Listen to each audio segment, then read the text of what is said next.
It didn't go off the air because of ratings. People don't realize it was the highest rated network sci-fi show of all time on ABC, the #1 network with 7 out of the top 10 shows. And they debuted at number 5 in the top 10 with a rating of 65 million people. And I think we averaged between 28 and 34 million even at the bottom. And the problem is that this was supposed to be a mini-series and they had never planned for an entire season. So they were struggling to get scripts done, and they were having to hurry into production. The network wanted the show now. Glenn Austin wanted a year of pre-production to prepare, and they didn't want it. So it was really a topsy-turvy, crazy year, but nevertheless, they ended up in the top 20, and the reason it went off is they could not sustain a theatrical-sized series on a weekly basis for that kind of money. And had it been on NBC or CBS, where Buck Rogers was, and I'm not putting down Buck Rogers, but BattleStar I think was a superior show, and we went off after 1 year because we were on ABC, the top 10 network. So nevertheless, coming back to Ron Moore, I produced this 25th anniversary convention, and all the original fans were coming, and we had been working to bring back the new show. I'd heard so many people were interested in this show, and I thought the networks need to bring it back. The question was, how were they going to do that? So I started this campaign, and when I had this big convention, I decided to invite Ron Moore because I had heard they were putting a production together.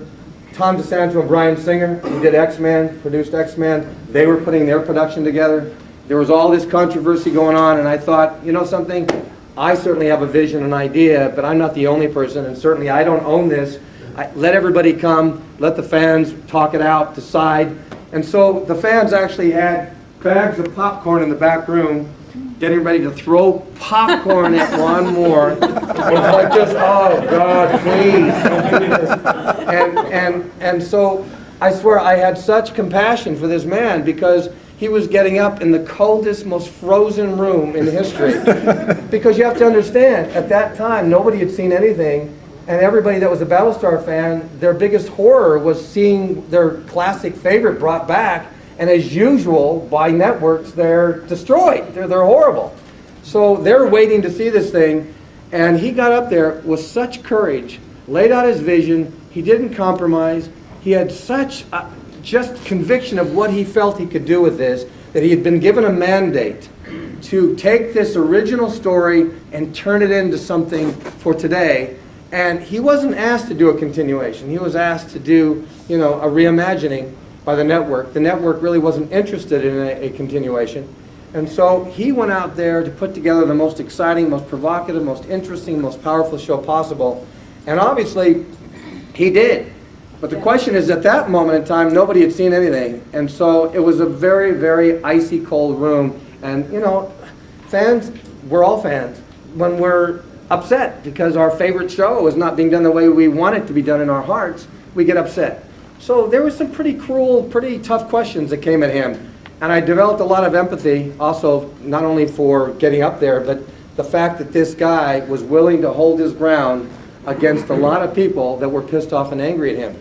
And so I got to know him a little bit, and right after the show, he basically, after having a nice in-depth conversation with him, he was very gracious and said, look, Richard, if this show gets picked up, and by the way, you may not know this, the show was not going to be picked up after the 4-hour miniseries. The 4-hour miniseries did well, but not well enough for the Sci-Fi to pick it up. It was Sky Channel in England that pumped in all the money to pick it up, which is why it played in England first, for all of those of you that wondered. And of course, we all downloaded it over here. So nobody gets around us, So the point, and by the way, I thought that actually was great PR. They were upset about it at the time, but that was the most powerful way to spread the news and get it out there. But nevertheless, they picked it up, and after it played in England, it played in obviously America, and then the ratings were actually better, I think, because it did play in England first, and people did download it, the word spread, and people started watching it. They got a much bigger rating, and they decided, obviously, after that first season, to pick it up and do it. And he said, if it gets picked up, would you be interested in sitting down and discussing a possible doing something on the new show? And even though I have to be honest, I was very conflicted, just because I had worked so hard for this other show and had worked so hard to bring that back. and there'd been so much controversy, it was very hard for me to let go inside. And yet, I don't know about you, I've learned through life that when we hold to rigid positions about anything, you know, we can sit there and try to be right and try to point out our point of view and fight for it and kill for it. You know, it's almost like Braveheart, you know, all or nothing. And I had always was one of those guys that was crash and burn. You know, I was always willing to go down in flames. And for the first time in my life, I said, you know something, Richard? Like Tom Zarek, do you want to go back to prison for another 25 years? You know, do you want to crash and burn again, you know, for this idealistic thing? Or do you want to just maybe trust that maybe there's a higher purpose? And I say that. I'm a spiritual person. I always believe that there's a higher purpose if we have some faith. And I've kind of learned, after going through some very painful situations in my life, to trust, to let go and trust. And, you know, after meeting Ron Moore, that gave me the impetus to actually take that step and say yes. And finally, for the first time in my life, I started saying yes to opportunities and stopped judging so harshly and started saying yes and say, let's see what happens. Let's have some faith and take a step. And I didn't know it was going to turn into a role. It was a guest star role, and it turned into a second role, and then it turned into a third and a fourth, and they developed this kind of really interesting character that for me, I've been in this business for 40 years, and I've acted in every venue. Most people don't realize that I've played a lot of killers, murderers, rapists, pillagers. You know, you get known for all the leading roles that you play on series where you're always the nice, good guy, you know, that guy. But all the other roles I played, I was this other guy, you know. So for me, I was frustrated as an actor. I was so hungry for something more deep, complex, more interesting to play. Tom Zarek was the guy, and the way it was presented to me was that it was a darker version of Nelson Mandela, you know? And wow,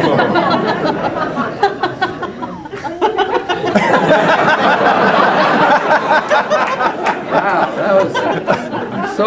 So anyway, I hope that was a long, roundabout way of saying that story. Okay. Anybody want to raise another question before we... Yeah. Yes, please.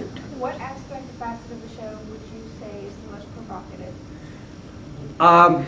I think one of the most provocative, obviously, is dealing with the fact that the Cylons, monistic, what is it?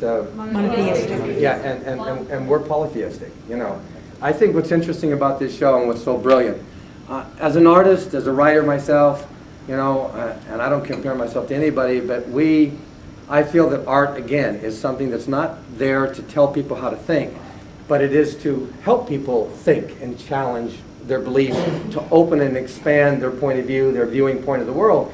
So great art, really, to me, is not just about entertainment. Entertainment has to be first, but then it's got to be about something. And this new show has a profound, powerful way of placing all of us in the other person's shoes. And the person that we judge so harshly, the person that we don't understand, we're forced to step in like an actor into their body, into their life, and look at the world through their eyes. And you gain a whole other, more empathetic understanding of all those people that we're so willing to put down and judge. And I just think that it's a powerful way for all of us to open up and maybe realize sometimes, I say this to Republicans and Democrats, we always search for everything that separates us. And yet I think that the vast majority, there's probably more that connects us. We have more common ground than we have those elements that aren't. But the trouble is we focus on everything that separates us. You know, so to me, the same thing goes on in the world. There's different religions, different cultures, different backgrounds, but I would have to think that most people want to live a good life. Most people want a productive life. The trouble is we so get caught up in philosophies and religions and politics and this and that, we end up warring and killing each other. So I just think that this show is speaking to the world. It's actually talking to the world and helping us all maybe understand those people we call our enemy, that maybe if we step out of that frame of mind, we might realize that they have issues, they have problems, they have desires just like us, and that we want, for the most part, the same things. So I just think that this show deals with the political situation in a really powerful way, the religious situation in a really powerful way, and obviously we're dealing with what I call the prodigal son syndrome, which is every man, woman, and child thrown into a catastrophic event. It's going to force all of us to deal with our shit. It's going to force all of us to deal with our dark side. And most of us have trouble looking at ourselves. You know, most of us are flawed, imperfect human beings, but we're human beings. And that doesn't take away from being valuable. So my thought of it is that you're seeing all these